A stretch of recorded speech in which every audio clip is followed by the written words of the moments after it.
우리가 아는 단어이지만 쓰일 때마다 애매한 말들이 참 많습니다. 그 중에 아주 중요한 것들도 꽤 있죠. 그러니까 중요하니까 또 많이 쓰니까 제대로 써야 하는데, 사실은 뉘앙스만 알고 뜻은 혼돈해서 쓰는 경우들이 참 많아서 이 시간 좀 이렇게 정리해 보려고 합니다. 그 중에 하나가 보수와 진보라는 말입니다. 여러분, 보수와 진보는 어떻게 나눌까요? 같은 사안에 대한 변화의 속도에 따라서 보수, 진보를 나눕니다. 같은 사안을 놓고 누군가는 빠르게, 누군가는 천천히, 누군가는 멈추면서 이렇게 선택할 수 있잖아요. 그걸 놓고 진보, 보수를 말하는 겁니다. 그럼 보수란 뭘까요? 지키거나 천천히 하는 경우. 그거 나 알아. 그리고 변화가 필요해. 근데 서두르지 마. 천천히 모두가 이해하게 천천히 가자. 진보는요, 빠르게. 이왕 할 건데 왜 그렇게 어영부영돼? 그냥 할 수 있는 역량껏 쭉 밀고 가면 얼마나 좋아. 결과도 좋을 건데. 그러니까 보수는 천천히 하자는 거고요, 속도에서.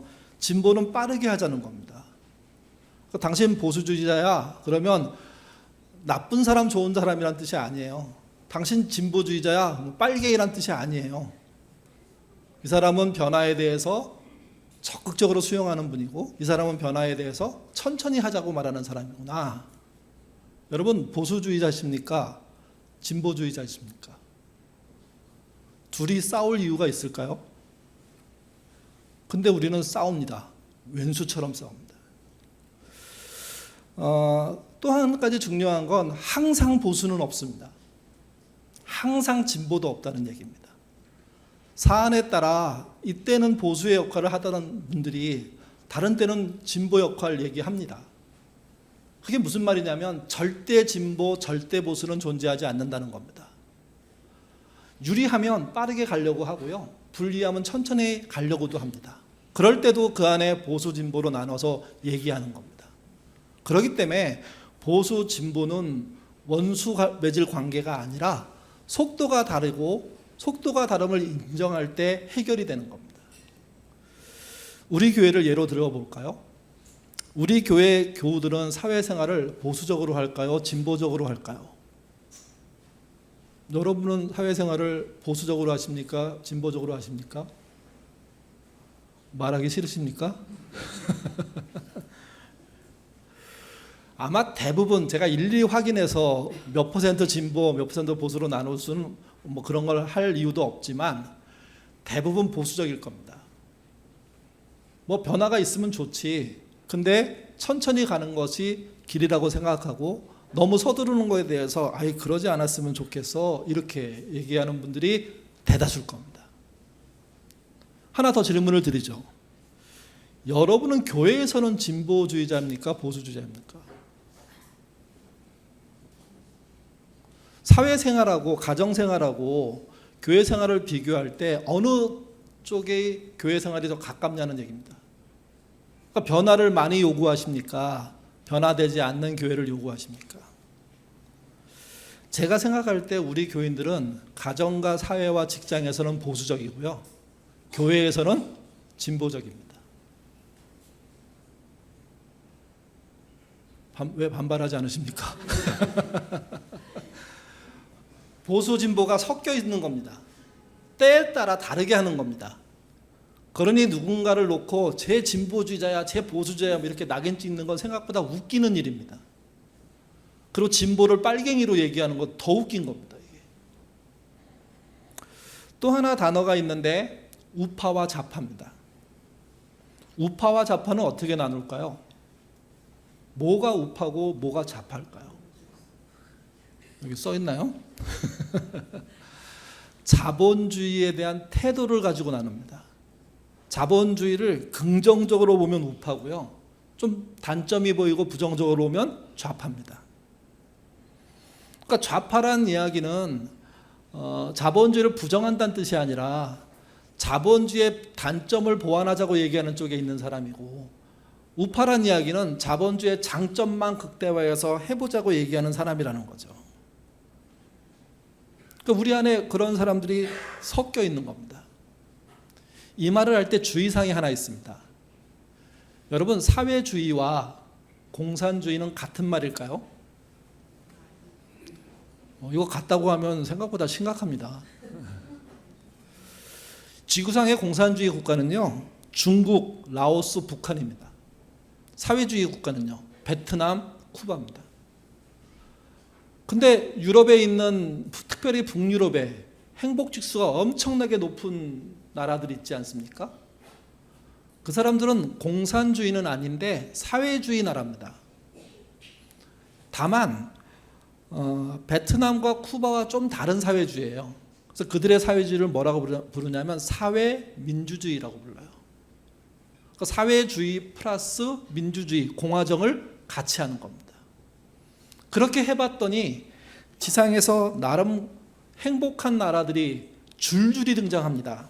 독일도 그렇고 덴마크도 그렇고 핀란드도 그렇습니다.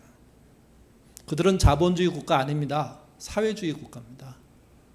사회주의 국가 거기다가 민주성을 넣으면 그러면 이 땅에서 그래도 대안이 되는 나라가 등장할 수 있다고 생각했고 시도했는데 한 나라만 잘 된 게 아니라 주변의 모든 나라들이 대부분 다 잘 된 겁니다. 동시다발적으로 지금. 자본주의와를 어떻게 보느냐? 그게 우파와 좌파를 나누는 것이고 공산주의와 사회주의가 같지 않은 것을 명확하게 구분하면 우파, 좌파도 싸울 이유가 생각보다 없습니다. 대화할 수 있고 길이 열릴 수 있는 거죠. 그동안 우리 사회에서 이런 말이 있었습니다. 진보가 권력을 잡으면 그들이 북한에 있는 김정은한테 갖다 바칠 거라고. 뭐를요? 대한민국을. 이번 선거 때도 엄청나게 나왔던 이야기입니다. 누가 되면 한국을 다 북한에 갖다 바친대. 해하면 돼, 안 돼? 어르신들이 자녀를 놓고 막 협박하듯이 설득한 이야기를 우리 교인들 안에서 들었습니다. 그러니까 사실은 그런 적이 있는지를 좀 살펴보셔야 되는데 어르신들은. 무슨 얘기냐면 전에도 진보 정권이 있었잖아요. 좌파 정권이 있었잖아요. 그분들이 정권을 잡은 다음에 북한에다가 나라를 갖다 바쳤나요? 그런 적이 없습니다. 그렇게 두지도 않습니다. 근데 이번에도 그럴 거라는 유튜브들의 돈 필요한 장사꾼들의 말에 현혹돼서 여기저기다 막 얘기를 합니다. 그러면 여러분 무시당합니다. 모르셔도 너무 모르시네. 저 정도 수준은 아니셔야 되는데 한 얘기 듣습니다.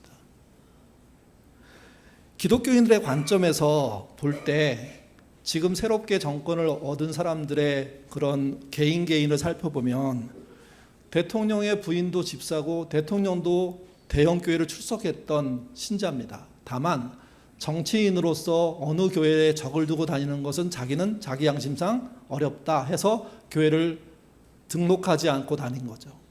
또 국무총리도 그렇고요. 그 당의 당대표 2명 모두 다 시중에 있는 아주 보수적인 대형교회의 안수 집사들입니다. 3명 다. 그 정도의 당이라면 그 안에도 더 있을 건데 그게 반기독교적인 당일까요? 여러분 대형교회에서 안수 집사 되기 쉬운가요? 안 해봐서 모르세요? 대단히 어려워요. 장로 되는 건 더 어렵죠.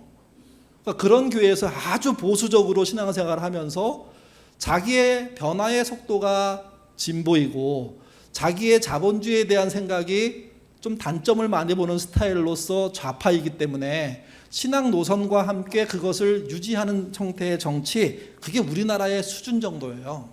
우리나라에는 진짜 진보라고 말할 수 있는 분 많지 않습니다. 진짜 좌파라고 말할 수 있는 분 극히 손에 꼽을 정도입니다. 그런 사회입니다. 오히려 진짜 활발한 진보, 활발한 좌파가 필요해야 사회가 발전하지 않을까 하는 걱정을 하는 분들도 많은 나라입니다. 현 정권을 진보라고 보기 어렵습니다. 그래서 대통령 스스로 정의했죠. 중도 보수라고요. 제가 하나 더 얹고 싶습니다. 그들은요, 실용적이면서 친기독교입니다. 실용적이면서 친기독교입니다. 다만 그들이 선을 그은 게 있습니다. 뭐하고 선을 걷냐면 극우하고는 다르다고 선을 걷습니다. 신천지 통일교랑 통속인 자들, 주술을 함께 사용하는 자들, 뉴라이트와 손잡지 않겠다는 거죠. 극우 기독교하고는 안 하겠다는 겁니다. 그 정도의 선이 거져 있는 것이지 그들을 진보주의자, 천만의 말씀요, 공산주의자 더 말도 안 됩니다. 제가 왜 이 말씀을 드리냐면 오늘 본문이 성경이 말하는 국가체제, 나라체제에 대한 이야기이기 때문입니다. 그동안 우리가 읽어왔던 여호수아는 특별히 13장부터 19장 사이에서는 가나안 정복을 어떻게 해가는지에 대한 이야기입니다. 한 나라를 접수하고 여러 민족을 접수해서 한 민족으로 좀 만들어가는 과정이 전개되는데 그게 13장부터 시작해서 19장까지 진행되면서 완료가 됩니다. 그리고 이제 분배가 시작됩니다. 땅이. 물론 땅 분배 전까지 땅을 100% 다 완료했다고 말할 수는 없지만 앞으로 과제가 남아있지만 그런 이야기가 13장에서 19장까지 진행하는 거죠. 그러면 얘기는 여기서 끝나면 됩니다. 왜? 땅 분배가 끝났고 땅을 차지하고 살았더라 이렇게 하면 끝나는데 그 다음에 이제 부록으로 두 가지가 붙습니다. 20장과 21장이 붙고 또 22장부터 23장, 24장이 붙는데요. 두 이야기는 좀 다른 이야기입니다. 지난 금요일 날 봤던 20장은 도피성 이야기입니다. 도피성을 어떻게 정했는지 설명해 주는데 이게 하나님이 이스라엘을 통해서 가나안에 만들고 했던 나라, 지상의 하나님의 나라의 굉장히 중요한 어떤 정신적인 골조입니다. 같이 보시죠. 7절부터 9절입니다. 읽겠습니다. 이에 그들이 납달리의 산지 갈릴리 게데스와 에브라임의 산지 세겜과 유다의 산지 길르앗 아르바 곧 헤브론과 여리고 동쪽 요단 저쪽 루벤 지파 중에 평지 광야의 베셀과 갓 지파 중에서 길르앗 나몬과 므낫세 지파 중에서 바산 골란을 구별하였으니 이는 곧 이스라엘 모든 자손과 그들 중에 거류하는 거류민들을 위하여 선정된 성읍으로서 누구든지 부지 중에 살인한 자가 그리로 도망하여 그가 회중 앞에 설 때까지 피해 보복자의 손에 죽지 아니하게 하려 함이라. 이스라엘도 그렇지만 모든 나라에는요, 사람들의 삶을 살다 보면 복수할 수밖에 없는 상황들이 발생합니다. 억울하게 우리의 가족이 죽었으면 그 가족의 일원으로서 복수하는 것, 그게 어쩌면 당연한지도 모릅니다. 근데 이게 그들의 문화 속에 완전히 자리 잡은 경우들이 있습니다. 반드시 복수해야 된다.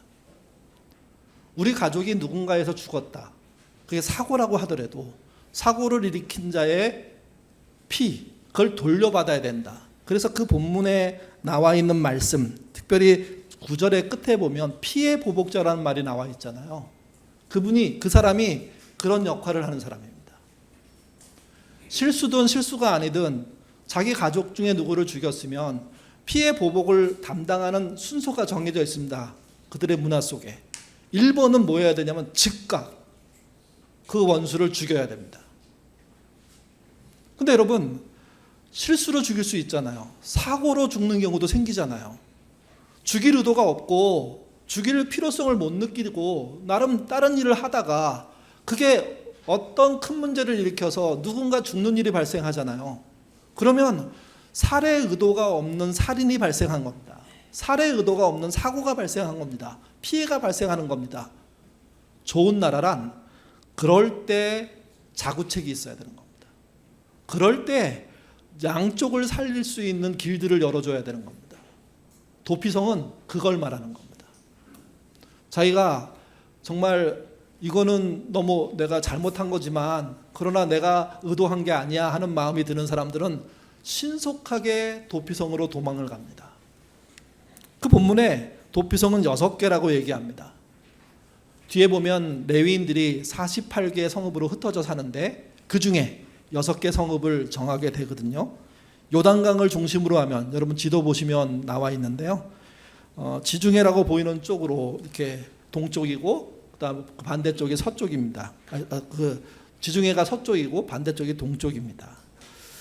요단강 중심으로 서편에 게데스 북쪽에 게데스라는 곳이 있고 중부에 세겜이라는 곳이 있고 또 남부에 헤브론이 있습니다.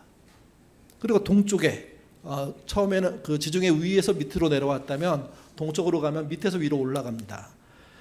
남부에 베셀이라는 게 있고요. 그 다음에 중부에 라못, 그리고 북부에 골란이라는 곳이 있습니다. 지도가 완전히 이스라엘 다 표현하지는 않지만 거의 다를 표현해 주거든요. 6개의 도피성이 어떻게 위치하고 있습니까? 나름 흩어져 있습니다. 그 위치는 보통 지질학을 연구하는 분들이 당시의 이동 속도로 따질 때 하루 최선을 다해서 가면 도달할 수 있는 위치에 그 6개가 있는 겁니다. 그러니까 이스라엘 전역에서 사건과 사고가 생길 수 있죠. 사건과 사고 속에 억울함들이 있고 그것에 대한 재판을 받아야 될 필요가 느껴진다면 느끼는 사람은 바로 즉각 도피성으로 달려가는 겁니다. 도피성에 도착해갖고 성문 앞에서 두드립니다. 열려있으면 들어가고, 들어가면 항상 성문 앞에는 장로들이 나와 있습니다. 그 마을의 어른들입니다. 그분들을 찾아가서 나는 이런 죄를 저지르고 이쪽으로 도피하는 겁니다. 저를 보호해 주시고 재판을 받게 해 주십시오. 이렇게 요청을 하면 들은 장로와 또 모인 장로들이 협의해서 그래, 이 문제는 고의성이 없으니 재판을 하자. 아니면 시시비를 가려야 되니 재판을 하자. 하고 재판 기일 동안 보호하는 일을 하는 겁니다. 그 사람들을. 그래서 특정 집에 거주하게 하고 그 다음에 그 사람이 재판에 나오게 하고 공정한 재판을 받게 하고 재판의 결과에 따라서 문제를 푸는 거죠. 만약 재판의 결과가 고의성이 있다. 그러면 동해보복법, 이에는 이, 눈에는 눈, 손에는 손, 발은 발, 생명은 생명이라는 복수하는 방법에 따라서 결과가 나오게 되고 거기에 따라 처벌을 받게 되고요. 억울하다. 이 사람은 의도적이지 않았다. 실수다라고 하면 그때부터 그 일에 대한 책임을 도피성에 구류당함으로 책임지게 되는 겁니다.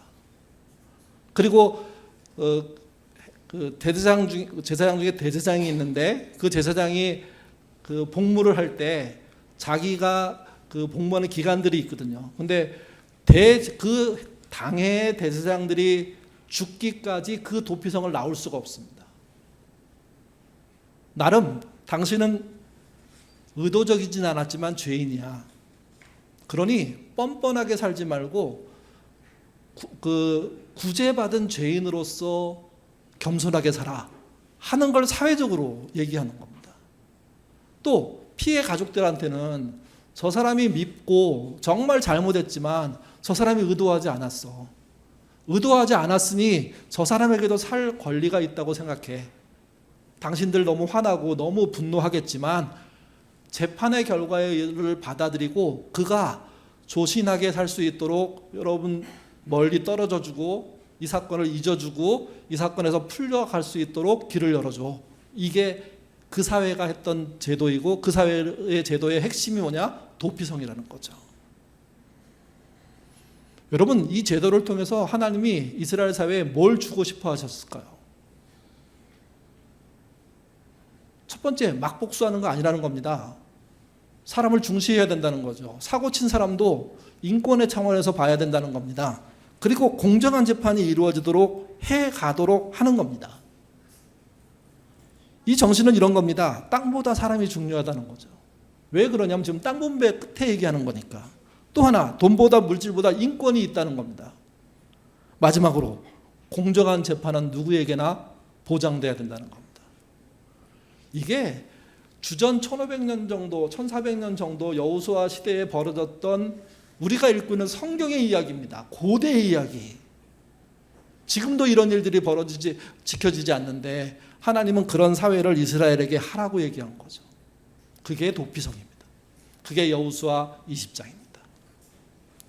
오늘 본문은 21장입니다. 21장 처음 보면 레위 지파의 족장인 제사장 엘르아살이 여호수아를 찾아가서 모세가 약속하신 대로 우리의 땅을 주십시오 이렇게 얘기합니다. 왜 그렇게 얘기했냐면 레위 지파에게는 땅이 한꺼번에 주어지지 않았습니다.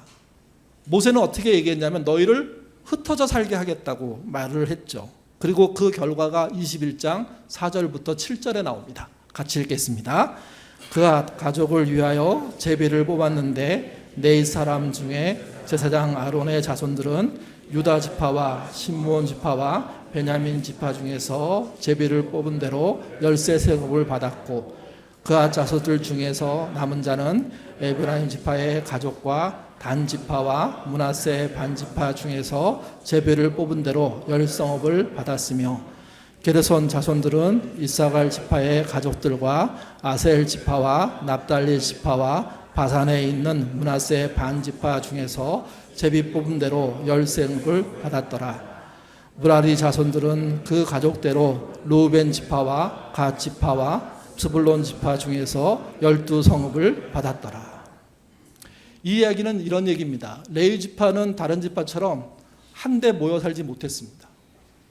왜 그러냐면 이스라엘의 종교는 하나이고 종교에서 일하고 있는 지금 말하면 성직자라고 부르고 제사장이라고 부르는 그런 그룹들은 종교 권력을 가질 수 있거든요. 뒤에서 설명드리겠지만 그 당시 이스라엘은 왕이 없는 나라로서 종교 권력이 가장 우두머리입니다. 그 권력을 한자리에 모아놓으면 어떤 일이 벌어질까요? 서로 싸우기도 하지만 서로 힘을 합쳐가지고 다른 12지파를 지배하는 생각을 할 수가 있습니다. 그걸 못하게 한 겁니다. 그래서 48개 성읍으로 이스라엘 전역에 흩어져 살게 한 겁니다. 그리고 중심을 어디에 뒀냐? 성막이 있는 실로에 둔 겁니다. 그리고 그들은 자신의 당번이 될 때 실로에 와서 봉사하는 것으로 종교적인 역할을 감당하도록, 성직자의 역할을 감당하도록 제안해버린 거죠. 여러분, 고대에 이런 제도를 만들었다는 건 정말 획기적인 제도입니다. 그러니까 우리로 치면 교단이 다 없어진 겁니다. 전부 다. 다 개교인 겁니다. 그들이 서로 만나지 않으면서도 하나님 뜻 안에서 하나님의 뜻을 전파하는 역할을 감당하도록 사회 시스템을 만든 것과 똑같습니다. 사회 시스템을. 48개 성읍은 레위인들이 갖게 되는 성읍인데 숫자 살펴보시면 되고요. 핵심은 그 48개가 흩어져 있다는 게 중요한 겁니다. 이걸 두 가지 정도로 정리해서 볼 수가 있는데요. 첫 번째는 가나안 땅은 성경의 이야기에 따르면 하나님이 이스라엘에 주신 선물이잖아요. 근데 도피성과 레위의 48개 성읍은요, 하나님께 돌려드린 선물입니다. 무슨 말이냐면 너희가 다 가져. 그리고 너희가 잘 관리해라고 했더니 물론 하나님이 알려준 지혜를 통해서 도피성 내놓고 48개 성읍을 내놓으면서 이거는 우리의 소유가 아니라 당신의 소유입니다. 당신의 뜻대로 운영하십시오. 거기 있는 사람들은 당신의 사람입니다. 우리의 지파이기도 하지만, 우리의 민족이기도 하지만 그들을 당신의 의도대로 사용하십시오. 그렇게 내주는 모양이라는 겁니다. 기독교인들 중에 은혜를 받고도요, 하나님께 돌려드리는 생각조차를 안 하고 사는 분들이 참 많습니다. 무슨 말이냐면 은혜 받았으면 은혜에 따른 돌려드림이 있어야 되는데 돌려드림 없이 계속 은혜만 내놓으라고 얘기하는 형태라는 거죠. 교회도 그렇고 가정도 그렇습니다. 주는 은혜가 있으면 돌려드리는 은혜가 존재하는 거죠. 이 도피성과 48개의 성읍은 하나님께 돌려드리고 하나님이 뜻대로 사용하시도록 내놓은 하나님께 드린 헌물과 같은 존재라는 겁니다. 그들이 그런 자리에서 제대로 역할하면 그 사회는요, 발전합니다. 또 한 가지는 12지파가 차지한 땅은 가나안 전체를 말하잖아요. 그리고 다른 주변의 나라와 얘기할 때 경계를 말합니다. 여러분, 이스라엘 안에 있는 도피성과 레위의 48개 성읍은 무슨 역할을 할까요? 삶의 경계를 말합니다. 하나님의 백성이니 아무렇게나 살아도 된다, 그게 아니라 하나님의 백성으로서 피해를 입혔으면 책임을 져야 되고 억울한 일을 당했어도 그것의 내용을 살펴봤을 때 정말 그 사람이 다 책임지지 질 수 없는 상황이라면 인정을 해야 된다는, 인간의 수준으로 따지면 엄청나게 높은 수준의 도덕적인 것을 요구하는 걸 말하는 겁니다. 두 가지만 얘기했지만 이 두 가지의 내용이 그 이스라엘의 기본적인 정신이고 기본적인 영성이라는 거죠. 두 번째는 이스라엘은 주변 나라들과 다른 체제를 갖습니다. 주변 나라는 다 왕이 지배했거든요. 이스라엘은 왕이 있습니까? 없습니까? 없습니다. 성막 중심입니다. 성막은 하나님이 임재한 곳입니다. 그러니 하나님의 왕이 되시고 이스라엘 모두는 백성이 되는 구조를 갖겠다는 거죠. 그렇다면 레위인들은 뭡니까? 레위인들은요, 성막에서 봉사하는 사람들입니다. 전국에 흩어져 있습니다.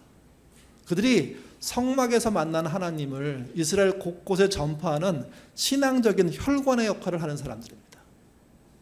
이스라엘이 12민족으로 분권되어 있거든요. 그 분권에 혈액을 공급하는 역할을 하고 구조를, 뼈대를 만들어주는 역할을 하는 그런 하나님이 무언가를 하시기 위해서 세운 골조가 되는 겁니다. 그러니까 왕이 없는, 그럼에도 하나님의 성막 중심으로 레위 사람들이 혈관 역할을 하면서 살 수 있는 나라, 그게 이스라엘이라는 거죠.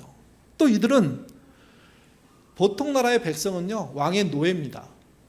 근데 이스라엘의 백성은요, 상호 존중 평등했습니다. 심지어 레위인들도 백성의 일원으로 살았고 자기가 당번됐을 때만 성막에 가서 봉사하는 것으로 삽니다. 그리고 사고가 났을 때는 나라 전체가 적극적으로 인권을 보호합니다. 공정한 재판이 열리게 합니다. 재판에 따라 순종합니다. 여러분, 이런 사회, 고대 사회라는 게 믿겨지십니까? 현대인 지금도 안 되고 있는데, 지금도 나쁜 권력자들은 자기가 가진 권력으로 남의 인권을 빼앗는데, 그래서 땅 분배와 도피성과 레위인들의 48개 성읍은요, 이스라엘이 이 땅에 보여주는 영성을 말하는 겁니다. 보통 영성은 기도 많이 하면, 찬양 많이 하면, 예배 많이 하면 생긴다고 생각하는데 맞습니다. 그게 토대가 됩니다. 근데 진짜 영성은 그 자리에서만 나타나는 게 아니라 일상에서 남의 인권을 보호하고 재판이 공정하게 되도록 사회를 만들고 남을 지배하지 않고 중요한 지도력을 갖고 있는 역할의 사람들은 자기 혼자 돈 모아서 막강한 가문을 일으키는 게 아니라 사회의 혈관이 되어서 모두를 돕는 자리에 서는 사회, 이게 하나님이 가나안에 주고 싶었던 사회라는 거죠. 그 사회가 여러분 이스라엘의 가나안의 영성입니다.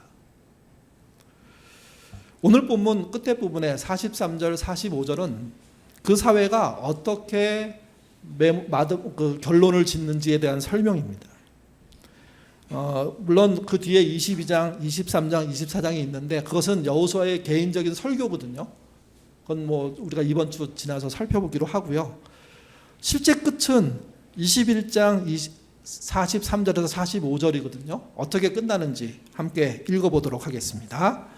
여호와께서 이스라엘의 조상들에게 맹세하사 주리라 하신 온 땅을 이와 같이 이스라엘에게 다 주셨으므로 그들이 그것을 차지하여 거기에 거주하셨으니 여호와께서 그들의 주위에 안식을 주셨을 때 그 조상들에게 맹세하신 대로 하셨으므로 그들의 모든 원수들 중에 그들과 맞선 자가 하나도 없으니 이는 여호와께서 그들의 모든 원수들을 그들의 손에 넘겨주셨습니다. 여호와께서 이스라엘 족속에게 말씀하신 선한 말씀이 하나도 남음없이 다 응하였더라. 3절밖에 안 되는 이 말씀 속에 6번 반복하는 단어가 등장합니다. 뭐 성경이든 뭐 일반 글이든 2번만 반복하면 강조가 아닙니까? 3번 반복하면 정말 아주 강하게 강조하는 거죠. 무려 6번을 했으니 이 말은 진짜 이루어진 사건을 얘기한다고 봐도 무방합니다. 하나님이 그렇게 또 말씀하시는 거기도 하고요. 그 6번의 반복에 등장하는 말이 히브리어 콜이란 말인데 뜻은요, 모두라는 뜻입니다. 43절부터 45절에 굵은 표시로 해놨습니다. 모든 땅, 맹세한 모든 것, 모든 원수들 2번, 모든 선한 말 모두 다 응하였다. 어떤 사건이 장기적으로 진행되고 그게 시간적으로는 7년이 되는데 7년 내내 진행됐던 끄트머리를 말하는 겁니다. 그럼 이 평가는 인간의 평가가 아닙니다. 하나님이 메시지를 줘서 끝난 결론입니다. 하나님의 평가입니다. 하나님이 뭐라고 말씀하셨냐면 모든 것을 6번 강조해서 말씀하십니다. 그러면 종결된 거죠. 완료된 겁니다. 하나님은 하실 수 있는 모든 일을 마무리해 주셨고 그 끄트머리가 도피성과 레위의 48개 성읍이었다는 겁니다. 그리고 그것은 이스라엘에게 완전히 주어졌습니다. 또 한 가지 중요한 거는 이 일에 대한 설명을 할 때 43절에 여호와께서 이스라엘 조상에게 맹사하여 주리라 한 것을 주셨다. 주리라 한 모든 것을 주셨다. 이렇게 얘기하고 있거든요. 하나님의 맹세가 들어갑니다. 그러니 모든이라는 의미는 6번이 아니라 7번입니다. 하나님이 완전하게 완벽하게 모든 것을 선물로 주셨다는 겁니다. 그 선물로 주신 마지막 끝은 뭘까요? 그 본문에 나오지 않습니까? 44절에 안식을 주셨다고요. 모든 사역의 끝은 모두가 평안해지는 겁니다.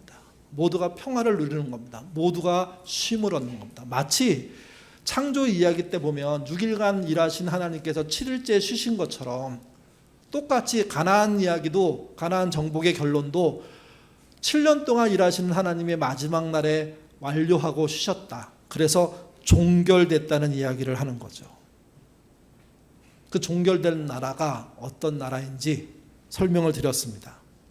왕이 없는 나라, 성막이 중심이 되는 나라, 성막의 일꾼들이 48개 성읍으로 흩어져서 혈관과 같은 역할을, 성막에서 얻은 하나님의 뜻을 전달하는 나라, 그리고 사고가 생겼을 때 인권을 보호하는 나라, 억울함을 지키는 나라, 또 분노하고 원수를 복수해야 될 입장에 서 있는 사람들을 자제시킬 수 있는 법적인 조치가 있는 나라, 공정한 재판이 있는 나라, 그 나라가 가나안 땅에 주시고 싶어 했던 하나님의 나라이고 그게 이스라엘의 모습이며 그 모습의 실체가 영성이라는 겁니다.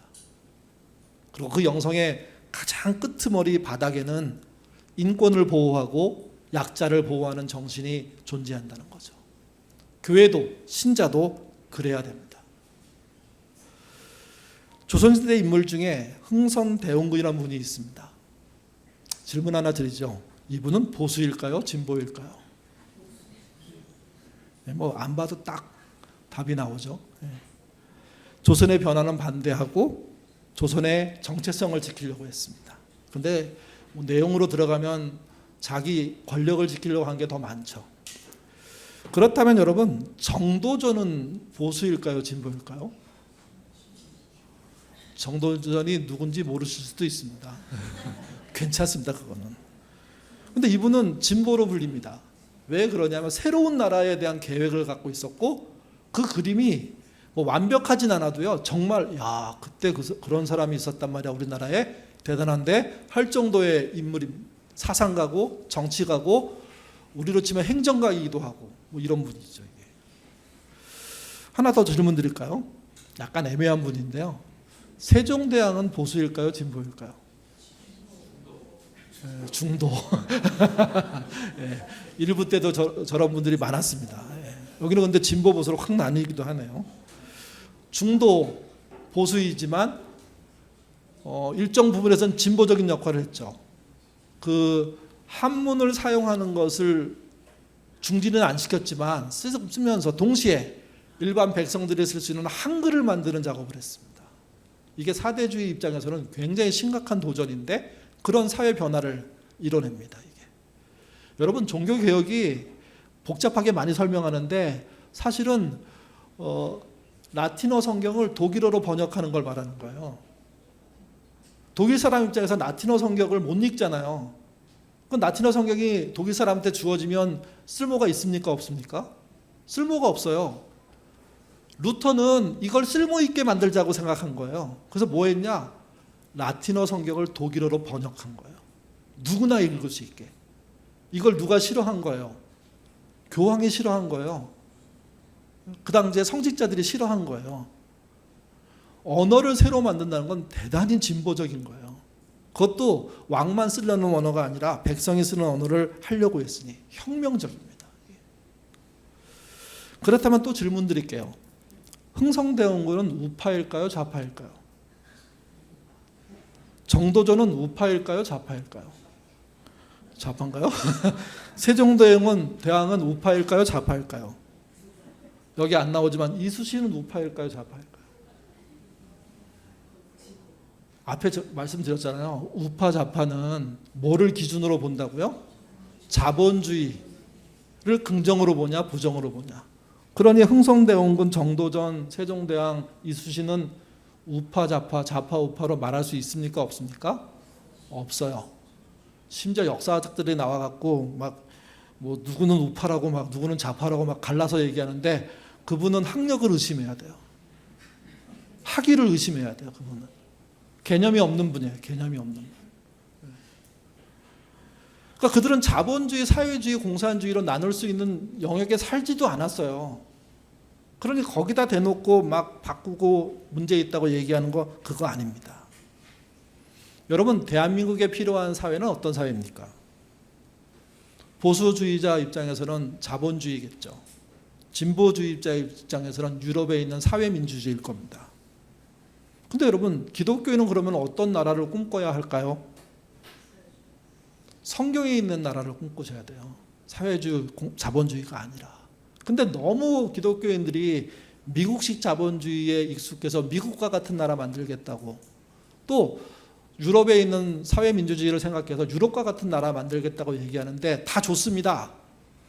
그 안에 뭐가 들어있어야 되냐면 오늘 본문이 이야기했던 성막의 중심, 그리고 우리는 성직자 말을 안 쓰지만 성직자들이 권력이 아니라 사회의 혈관이 되어서 하나님의 뜻을 전달하는 통로, 교회가 그런 48개 성읍처럼 하나님의 뜻을 나누는 현장, 그리고 그들이 뭘 할 줄 알아야 되냐면 인권을 보호하고 약자를 보호하고 공정한 재판을 이루는 사회, 그거를 만든다고 생각해야 되는 겁니다.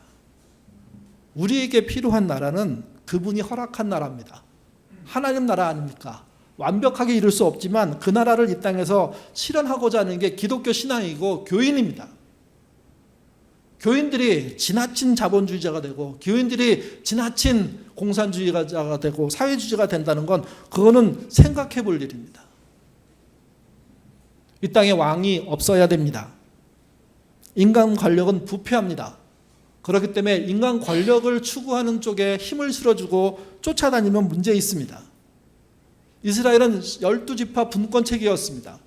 그 네트워크가 우리 교회에서 입장에서 있는 것처럼 인권을 보호하고 복지를 만들고 함께 살기 위해서 희생하고 그리고 모두에게 안식을 주는, 부자에게만 안식이 아니라 가난한 사람도 안식할 수 있는 사회가 되는 그런 모양에 지지해야 되고 그런 모양을 따라가야 되는 겁니다. 그런 정권이 있었습니까? 없지 않습니까? 그렇기 때문에 우리는 좌파 우파 이렇게 나눠지고 보수 진보 이렇게 나눠지는 게 아니라 우리가 이게 허락하신 하나님의 나라를 성취하려는 자들이 있을까 하고 들여다보시면서 판단하셔야 되는 거죠. 교회는요, 권력의 신여가 되면 안 됩니다. 전국에 흩어져 있지만 하나님의 혈관과 같은 역할, 뼈대와 같은 역할을 해야 됩니다. 교회의 영성은 기도, 찬양, 예배, 모임만이 아닙니다. 인권 보호, 약자 보호도 들어갑니다. 교회가 비겁한 경우가 있습니다. 언제 비겁합니까? 강자 편 들 때. 예수님은 강자 편 안 드셨습니다. 약자 편 들었습니다. 왜? 약자가 훨씬 어렵게 살고 있다는 걸 아셨기 때문에. 예수님은 약자만이 아니라 모든 사람의 인권을 보호하기를 원하셨습니다. 그리고 사람의 실수를 인정하고 실수한 사람들이 살 수 있는 세상에 대한 문을 여신 분입니다. 예인교회는 12개 아둘람의 네트워크입니다. 가나안의 13개 아둘람의 네트워크입니다. 이스라엘의 12지파 그 네트워크가 유사하다고 생각합니다. 아둘람 모임이 여행 모임, 취미 모임, 그리고 노는 모임 해도 괜찮지만 거기 머무르시면 안 됩니다. 아둘람이 영성을 가지셔야 됩니다. 기도로, 찬양으로, 예배로, 모임으로 영성을 갖는 동시에 오늘 말씀의 권면처럼 인권을 보호함으로, 약자를 보호함으로 영성을 가지셔야 됩니다. 아둘람이 이런 영성을 가지면 예인교회는 이런 영성을 가진 교회가 됩니다. 가나안의 영성은 그래서 예인의 영성, 아둘람의 영성이 될 수 있습니다. 그런 영성을 추구하는 저와 여러분 되어주시기를 주님의 이름으로 부탁드립니다. 기도하겠습니다. 하늘 백성의 자존심을 갖기를 원합니다. 세상 나라에 현혹되어서 끌려다니지 않기를 원합니다. 정의도 잘못된 말에 현혹되어서 보수 진보, 우파 좌파로 그냥 사람을 판단하는 그런 어설픈 인생 살지 않도록 하나님 인도하여 주옵소서.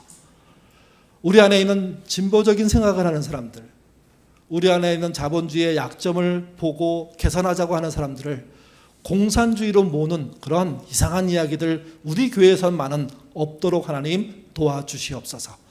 우리가 추구해야 될 나라는 이 땅에 있는 나라가 아니라 하나님의 나라입니다.